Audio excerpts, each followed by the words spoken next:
کہ جو حکم نبی پاک صلی اللہ علیہ وسلم تمہیں دیں اور پھر تم نہ مانو، یہ تو بہت بڑی بے ادبی ہو جائے گی، یہ تو توہین ہو جائے گی۔ اس پر اللہ تعالیٰ فرماتے ہیں اس کام سے بچو، ان تصیبہم فتنۃ، کہ تمہیں دنیا میں کوئی فتنہ نہ پکڑ لے، او یصیبہم عذاب علیم، یا تمہیں عذاب علیم نہ پہنچ جائے۔ یہ دو چیزیں اللہ نے بیان فرمائی، ایک فتنہ اور دوسرا عذاب علیم۔ اس کی تفسیر میں امام ابن کثیر رحمۃ اللہ علیہ نے بیان فرماتے ہیں ان تصیبہم فتنۃ، اس سے مراد کیا ہے؟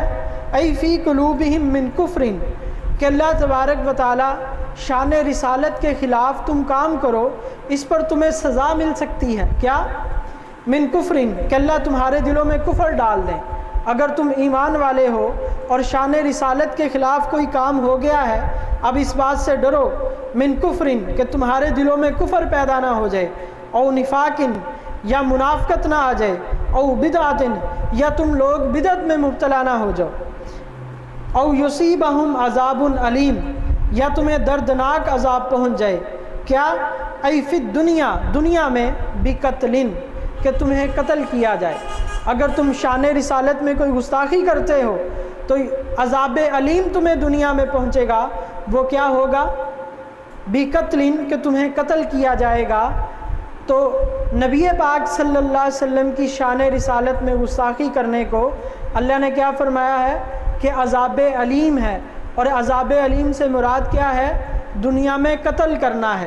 یہ تفسیر میں اور دوسری تفاسیر میں بھی امام رازی رحمۃ اللہ علیہ نے تفسیر کبیر میں، اور علامہ علوسی رحمہ اللہ نے روح المعانی میں، اور دیگر مفسرین نے یہ لکھا ہے کہ عذاب علیم سے مراد یہ ہے کہ دنیا میں اس کو قتل کر دیا جائے۔ جو رسول پاک صلی اللہ علیہ وسلم کی شان اقدس میں کوئی گستاخی کرتا ہے تو اس کی سزا کیا ہے؟ قتل ہے۔ اس پر بہت ساری آیات علامہ ابن تیمیہ رحمۃ اللہ علیہ نے نقل کی ہیں، بہت ساری آیات ہیں۔ میں نے آپ حضرات کے سامنے دو آیات پیش کی ہیں۔ ایک روایت میں نے سنائی سیدنا علی المرتضیٰ رضی اللہ تعالیٰ عنہ سے کہ نبی پاک صلی اللہ علیہ وسلم نے ارشاد فرمایا من سب نبیا قتل، جو نبی کو گالی دے اس کو کیا کیا جائے؟ قتل کیا جائے۔ ومن سب اصحابی، اور جو صحابہ کو برا کہے جلدا، اس کو کوڑے مارے جائیں۔ اب ایک روایت میں نے پیش کی، اب اس کے بعد کچھ روایات میں آپ حضرات کے سامنے پیش کرتا ہوں۔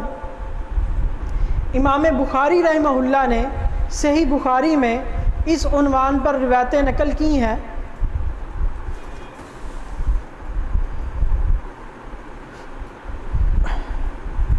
صحیح بخاری شریف، اس میں باب رہن السلاح، اس میں روایت امام بخاری رحمۃ اللہ علیہ نقل فرماتے ہیں حدثنا علی بن عبداللہ حدثنا سفیان قال عمرو سمعت جابر بن عبداللہ رضی اللہ تعالیٰ عنہ یقول قال رسول اللہ صلی اللہ علیہ وسلم من لکعب بن اشرف، نبی پاک صلی اللہ علیہ وسلم نے ارشاد فرمایا من لی کعب بن اشرف، کعب بن اشرف کو کون قتل کرے گا؟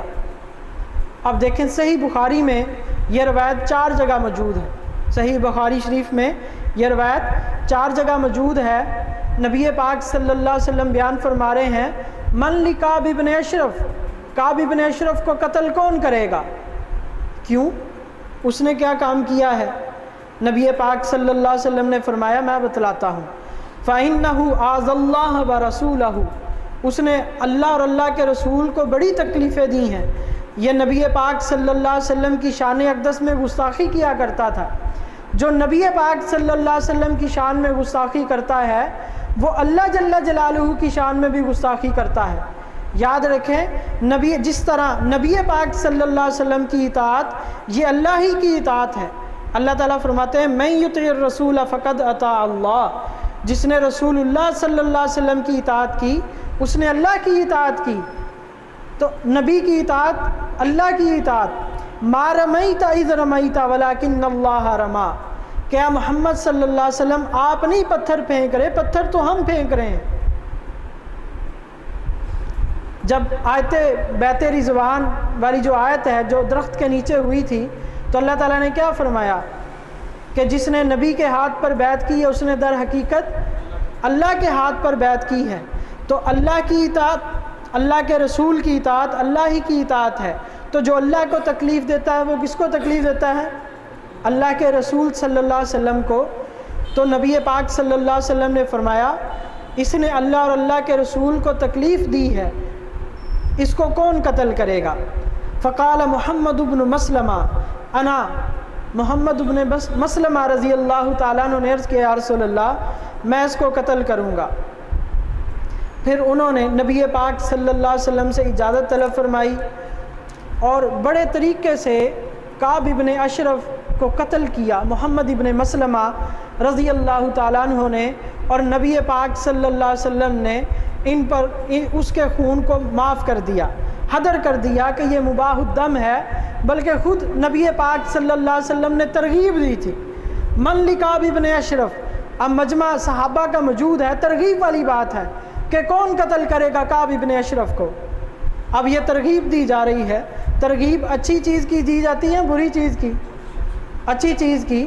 تو گستاخ رسول کو قتل کرنا یہ کون سی چیز ہے؟ اچھی چیز ہے، یہ اللہ اور اللہ کے رسول کو پسند ہے، یہ اللہ اور اللہ کے رسول کو پسند ہے۔